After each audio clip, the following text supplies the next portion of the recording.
Now let's start with the second part of the chapter, that is entrepreneurship. अभी तक हमने इस chapter में ये वाला वर्ड बहुत बार सुना कि डीआईसी एनकरेज करती है रूरल एरिया में एंटरप्रेन्योर्स को, ठीक है, बहुत बार हमने ये वर्ड सुना। एक्चुअली में क्या होता है वो देखते हैं। चलो, entrepreneurship is the process of setting up one's own business as distinct from pursuing any other economic activity, be it employment or practicing some profession। हमने पढ़ा है इकोनॉमिक एक्टिविटी तीन तरीके की होती है, बिजनेस, प्रोफेशन एंड एम्प्लॉयमेंट। तो entrepreneurship क्या होता है? खुद का बिजनेस शुरू करना, दैट इज डिस्टिंक्ट, जो अलग है एज कंपेयर टू एम्प्लॉयमेंट और प्रोफेशन। कैसे अलग होता है? हमने डिफरेंसेस पढ़े हैं। बिजनेस में ज़्यादा रिस्क होता है, इन दोनों में कम रिस्क होते हैं।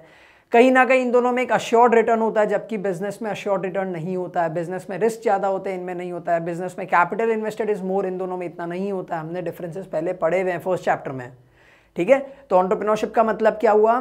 खुद का बिजनेस शुरू करना, that is different from employment और profession. The person who sets up his business is called an entrepreneur. एक ऐसा पर्सन जो अपना खुद का बिजनेस शुरू करता है उसको एंटरप्रेन्योर बोलते हैं। The output of the process, that is the business unit, is called the enterprise. Person है एंटरप्रेन्योर, देखते हैं क्या लिखा हुआ है।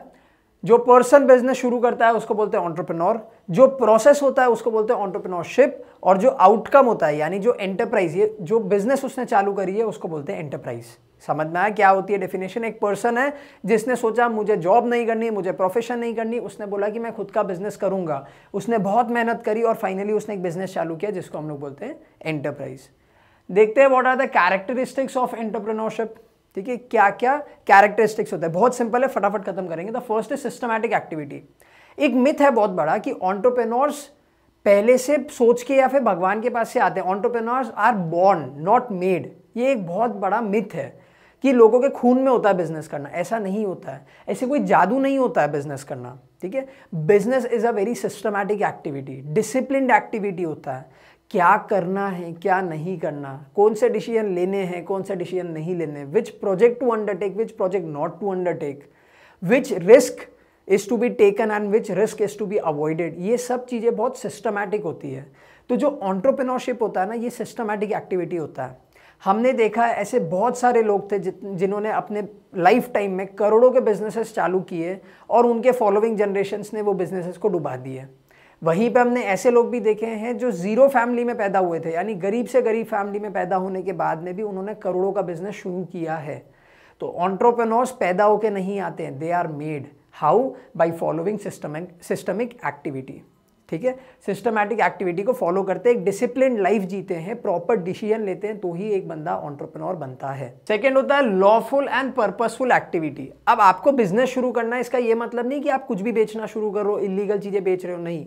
आपको ये भी ध्यान रखना है कि आपके personal objective, that is profit earning, एक आपको एम्पायर खड़ा करना है, उसके साथ साथ में आपकी कुछ रिस्पॉन्सिबिलिटीज है towards the society also. So a characteristic of an entrepreneur or a characteristic of entrepreneurship is that the activity that you are going to undertake should be lawful or purposeful. Third point is innovation. Her entrepreneur innovative या creative होता है, ठीक है। उसको क्या identify करना है कि जो एग्जिस्टिंग प्रोडक्ट है मार्केट में उसमें क्या ऐसा फ्लॉ है या फिर क्या एक ऐसा चेंज है जो मैं डेवलप कर सकता हूँ जिससे लोगों की प्रॉब्लम सॉल्व होगी या तो मेरा बिजनेस टेक ऑफ कर जाएगा। जैसे फोन्स थे, नोकिया फ़ोन बनाता ही था, उससे कॉल लगते थे, कॉल आते थे, मैसेज आते थे, मैसेज जाते थे, सब कुछ सही था। लोगों ने क्या आइडेंटिफाई किया? एप्पल ने आइडेंटिफाई किया, सैमसंग ने आइडेंटिफाई किया कि नहीं यार, टच स्क्रीन की ज़रूरत है, फ़ोन में कलर्स की ज़रूरत है, नए ऑपरेटिंग सिस्टम की ज़रूरत है, नए नए एप्लीकेशंस की ज़रूरत है, ठीक है, नए मैसेंजर, नए गेम्स की ज़रूरत है। तो ये क्या था? ये था इनोवेशन। पहले हमारे पास में टेक्स्ट मैसेजेस थे, 2008 2009 के पहले हम लोग टेक्स्ट मैसेज पे बात करते थे। एक बंदे को अचानक से क्या सूझा कि मैं एक एप्लीकेशन चालू करता हूं जिसमें लोग बात करेंगे, उसमें मैसेजेस शेयर करेंगे, मीडिया शेयर करेंगे, गाने फोटो शेयर करेंगे, और उस बंदे ने चालू कर दिया व्हाट्सएप। इनोवेशन था। एग्जिस्टिंग प्रोडक्ट ही था मैसेजेस, तो उसमें उसने कुछ नया क्रिएटिव लेके आया। तो हर एंटरप्रेन्योर के अंदर एक क्रिएटिव या फिर इनोवेशनल स्किल होनी बहुत जरूरी है। नेक्स्ट होता है ऑर्गेनाइजेशन ऑफ प्रोडक्शन। अब एक चीज समझो आप, there are 4 factors of production: land, labour, capital and entrepreneur. हो सकता है कि कोई एंटरप्रेन्योर के पास में लैंड भी हो, कैपिटल भी हो, लेबर भी हो, वहीं पे कोई एंटरप्रेन्योर ऐसा भी हो सकता है जिसके पास में लैंड, लेबर, कैपिटल तीनों ही नहीं हो, या फिर कोई एक पर्टिकुलर फैक्टर ऐसा हो जो नहीं हो। तो इसका क्या मतलब है, वो कभी एंटरप्रेन्योर नहीं बन पाएगा? क्या वो अपनी एंटरप्राइज कभी शुरू नहीं कर पाएगा? नहीं। एंटरप्रेन्योर की एक और स्किल जो होती है ना, वो ये होती है कि उसको वो सारी चीज़ें, सबसे पहले तो ये पता होना चाहिए कि ये सब चीज़ें मुझे अरेंज कहाँ से करनी है। दूसरा, लोगों को कन्विंस करना to invest. And the third thing is, जो पैसा या फिर जो लैंड, जो लेबर आया है ना, उसका बेस्ट या फिर ऑप्टिमम यूटिलाइजेशन करना, सो दैट मैक्सिमम प्रोडक्शन निकल सके और फर्म को मैक्सिमम से मैक्सिमम प्रॉफिट हो। ये होता है organisation of production. And the last is risk taking. हमें पता है बिजनेस में तो वैसे ही सबसे ज़्यादा रिस्क होता है।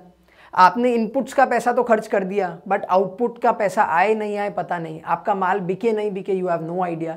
तो risk is an essential part of every business. तो एंटरप्रेन्योर बिना रिस्क के नहीं बन सकता है। जितने भी एंटरप्रेन्योर्स इतने बड़े हुए हैं, उन्होंने अपनी लाइफ में बड़े बड़े रिस्क लिए हैं। तो ये याद रखना, बिना रिस्क के एंटरप्रेन्योर नहीं बन सकता है।